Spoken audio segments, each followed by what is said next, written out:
Bonjour.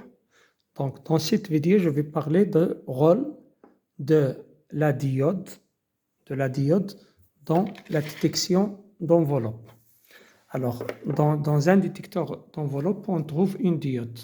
Donc, quel est le rôle de la diode? C'est le redressement de la tension. Ça veut dire, lorsqu'on utilise une diode, lorsqu'on applique une tension sinusoïdale à l'entrée de ce dipôle qui est composé d'une diode et d'une résistance, à la sortie, on obtiendra ce qu'on appelle une tension ou bien un signal redressé. Ça veut dire on supprime la partie négative. Donc, pour détecter l'enveloppe, il y a deux enveloppes, ou bien l'enveloppe supérieure et inférieure. Nous, on a besoin seulement d'un seul de variation de l'enveloppe supérieure qui correspond à l'onde modulante. Donc, voyons maintenant comment on obtient un redressement de courant, de tension. Donc, voilà, donc, on va utiliser une diode, la voilà. Elle est passante dans ce sens-là. Ça, c'est l'anode. Ça, c'est la cathode. Et une résistance liée à une résistance R. Alors, voilà donc l'onde modulée. Donc, je vais relier maintenant la sortie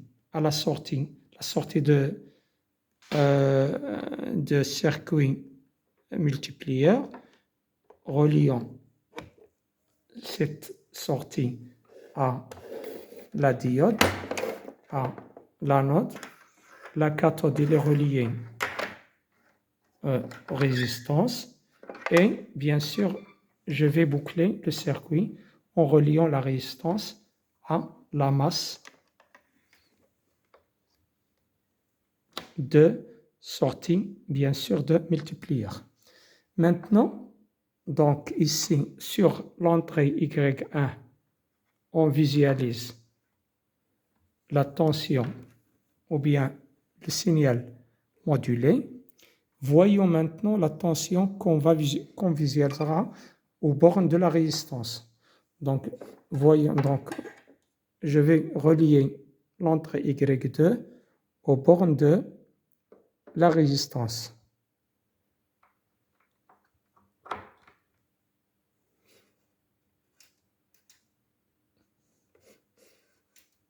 Alors, voilà donc le signal qu'on obtient. Donc, voilà les deux. Donc, le signal sur l'entrée Y2.